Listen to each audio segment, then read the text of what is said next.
So if you're like me, one of your favorite topics in meteorology is severe weather. It's just something about a good blizzard kind of gets my adrenaline going. Or heaven forbid we have a thunderstorm coming along, and associated with thunderstorms we may or may not have tornadoes or hails or severe wind. So this is one of my favorite subjects. But one of the things you might see is that in this topic of severe weather, we'll bring in things that we learned earlier in this course. So here are a couple of pictures, tornado and lightning. The one thing just to mention, I don't think I mentioned it later, but tornadoes actually, and I don't know a whole lot about it, but tornadoes, the shape of them, they're kind of classified by shape sometimes. And this is what I'd call a rope-shaped tornado. There are wedge-shaped tornadoes, and it's kind of the relative size of the top and the bottom part would be a rope or a wedge shape. But severe weather, like I said, kind of just even looking at it kind of makes me excited in an odd sort of way. Some of you may have taken this class because you're wanting to try to get over some of your fear associated with thunderstorms. The abbreviation for thunderstorms is TS, affectionately called thunderstorms. And in general, thunderstorms can have any of these things. Of course, if it's thunderstorms, we're going to have lightning, and the audible portion of lightning is thunder. Lightning is basically electrons flowing in a bolt, and then thunder is the sound that flow of electrons makes as it heats the air around it quickly, and it quickly expands. Thunderstorms may or may not give us heavy rain, hail, and of course, tornadoes. The latent heat of condensation. I don't know if you remember, we talked about when water goes from being a gas to being a liquid. It's kind of connected here. This is condensation happening. And when that happens, energy is released. Condensation. Sorry. Hopefully you know what that means. So the latent heat of condensation, that actually is what drives the energy associated with a thunderstorm. Thunderstorms come from clouds we call cumulonimbus clouds. And remember, cumulonimbus clouds have a fair bit of what we call vertical instability. They're vertically unstable. So there's my cumulonimbus cloud, CB. And they have a lot of vertical development, very kind of unstable. Oh, let me go back one more. This down here is to remind you that under miscellaneous videos for this chapter, I have a short video on weather safety, how to be safe during severe weather. So you might take a look at that. So where do thunderstorms form, specifically in the United States, and where do they form around the world? Well, in order for thunderstorms to form, we basically need moist air, and we need that moist air to be lifted up. One of the things that works well then is actually near the Gulf region down here.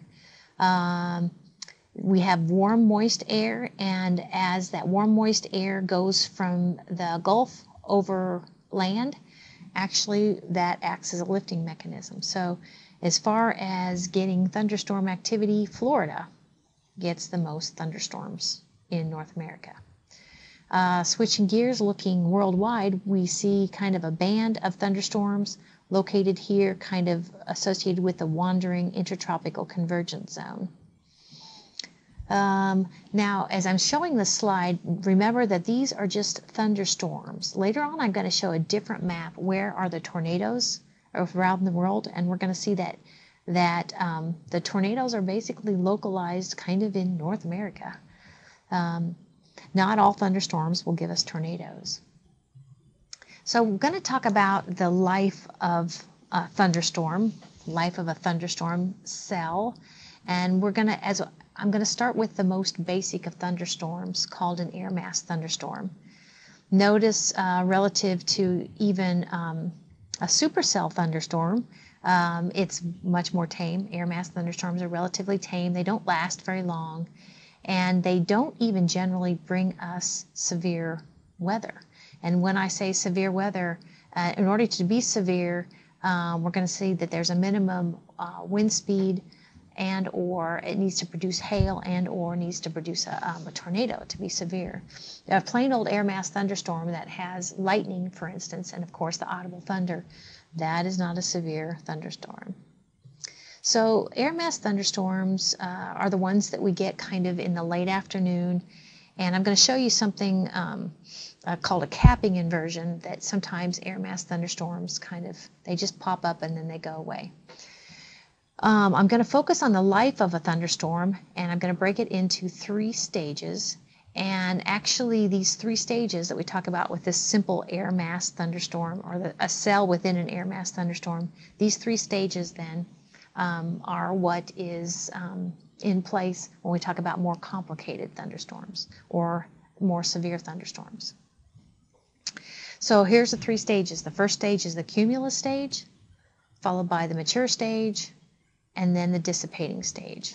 Okay, so it starts out cumulus, it's building. 2, mature, it's the most severe. Everything that's severe with that thunderstorm is going to happen in the mature stage. And then 3, dissipating, it is near the beginning of the end.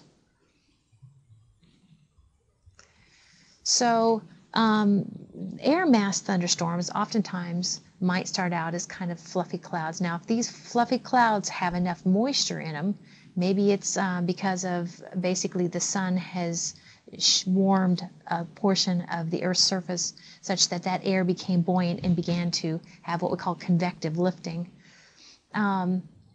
If there's enough moisture in it, then you get all sort of condensation. Now remember, whenever you see a cloud, milky white, think liquid, think condensation.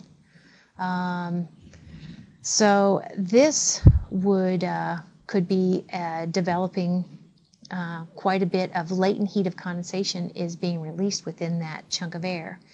And one of the things we know is if you have heat released because of condensation, then your chunk of air will be warmer than its surrounding, and that will make it want to rise even more. So remember, moisture basically adds to its instability. Now, one of the things, if you go to spotter training, which if you didn't go this semester, it's put on by the National Weather Service. I hope you go sometime. It's free. Go into National Weather Service spotter training. One of the things that they'll tell you is that the more distinct, can you see where this cloud looks kind of like cauliflowery? It looks very crisp. Looks like a head of cauliflower. The more crisp the edges, the kind of newer the development and the potential for it to bring some sort of severe weather. Okay.